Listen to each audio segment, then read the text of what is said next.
C'est un scrutin, curieusement, que tout le monde va regarder avec une énorme attention, alors qu'il s'agit finalement d'un petit pays de 17 millions d'habitants, mais qui aujourd'hui apparaît crucial parce que ce qui est en jeu, c'est quel score fera Geert Wilders, qui est le leader d'un parti populiste, anti-immigration, anti-islam, anti-européen. Et tout le monde a les yeux fixés sur ce personnage qui est présenté un peu comme un Trump néerlandais, mais avec des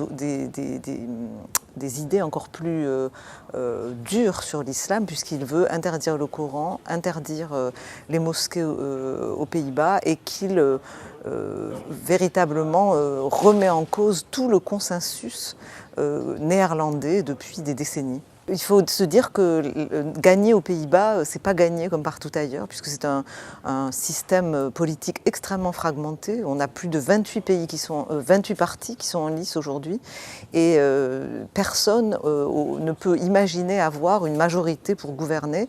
Il faudrait 70 députés. Personne ne peut imaginer ça. Aujourd'hui, le parti qui gouverne dans une coalition, le Parti libéral, en a 40 environ.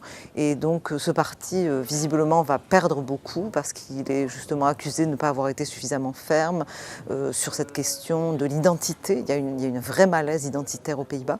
Donc Wilders pourrait gagner s'il a, disons, 30 élus. 30 élus, ça voudrait dire qu'il a déjà vraiment marqué son territoire et qu'il est sans doute en tête de ce scrutin. Mais la question, c'est est-ce que des partis voudront gouverner avec lui?